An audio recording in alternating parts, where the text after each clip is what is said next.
It's the question also about intimate relationships, how to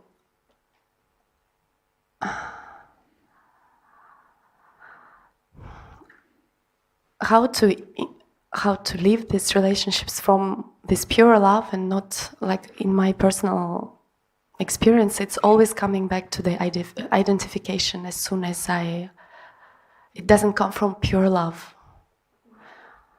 And in the end, of course, I'm disappointed because I have projections, and I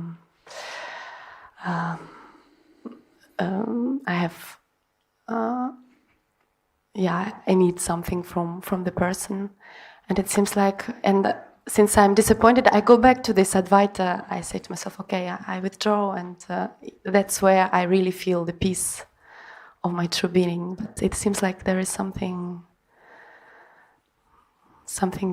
missing, or like as if I'm cutting some part of life.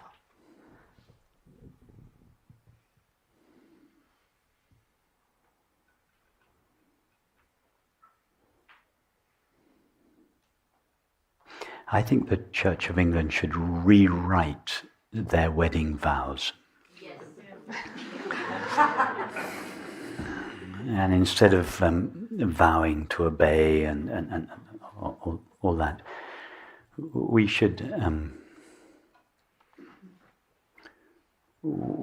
take a vow to love each other unconditionally, which is simply another way of stating the prior nature of our shared being. We don't actually have to vow. It's an acknowledgement of what is already the case, an acknowledgement of the fact that behind our differing thoughts and feelings and our sometimes conflictual activities and ways of relating, our being is shared. That would be the first thing to acknowledge when getting married. And then the second statement I would have two couples make to each other as they get married is to look each other in the eye and to say to one another, I don't need you.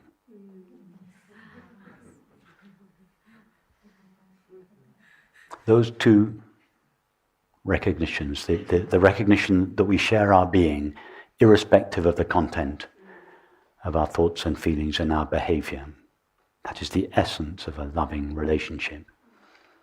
And then at a more relative level, the one, if we had to have a single idea that would give the relationship the best possible chance of being an expression of that shared being in all realms of our experience, it would be this understanding that I don't need you. I don't need you for my happiness. My happiness is prior to this relationship and independent of it. I'm entering into this relationship because I want to celebrate this happiness and this love intellectually, physically, emotionally. But I don't enter into this relationship in order to get happiness or love. In other words, I don't need you. And so many relationships, so much conflict in relationships would be cleared up if just these two principles were remembered. I would say that the understanding is there, but these old patterns of behavior are still present. So that's why it always brings me back to this Advaita path, that you observe everything, you don't touch the world. But that's only half the path, Anastasia. I know. It's half the path.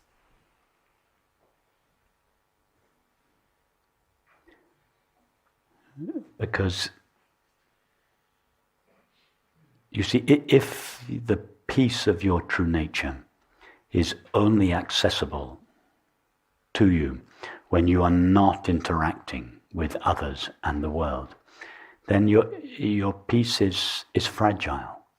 It is susceptible to being disturbed by the slightest unkind word from a friend or gesture or action. That's a fragile peace. It's not unshakable peace. So you're right that this what you call the Advaita path, the Vedantic path, the inward-facing path, is the direct path to the truth of our own being. You're absolutely right about that. But it is necessary at some stage to turn around again and to take that understanding out into the world and to not only express it in the world, but to have it tested by the world, and in particular tested by relationship. And in particular, for almost all of us, tested in intimate relationship, because these are the most testing relationships.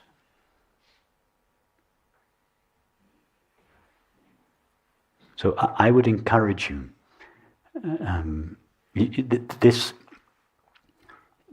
pathway to yourself is very well established in you. That you have this pathway, you know where to go to find peace and fulfillment. I would encourage you to turn around again and face the world and go out. I'm not suggesting you have to go right out into the world and lose yourself in activities and relationships. You may still choose to lead a quiet life that is not fully deployed in the world. There's nothing wrong with that. But I would encourage you to allow activity and relationship to come to you. Both to express your love and understanding, but also to test it. Both to express your love, your peace, and your understanding, but also to test it. Because you will find that by testing it, it will strengthen it.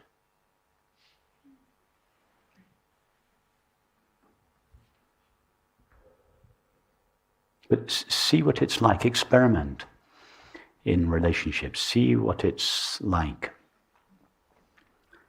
entering into, and I'm not just talking about intimate relationship, but friendship in general, entering into friendship where you keep this feeling, I don't need you, I don't need anything from you. It's so beautiful I'm sure you've felt it when somebody approaches you in friendship without wanting anything from you. You know what it's like to be approached when someone does want something from you. But I'm sure you also know what it's like when someone approaches you genuinely, with genuine friendship, but not wanting anything from you. It's such a relief. And immediately the friendship, that there can be so much closeness, so much intimacy between you, but it's not sticky.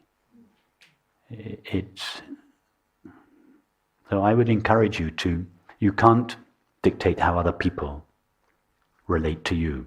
But if you relate to them in this way, you will send them a very powerful message.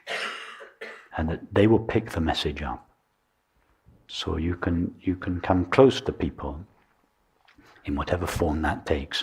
But just hold in your heart this understanding, I don't need you for my peace. I don't need you for my happiness. I don't need you for love. That will give the relationship, in whatever form it evolves, the best possible chance of being a truly intimate relationship. And it will send a powerful message to the other person. It will, in a way, demand a certain integrity from them.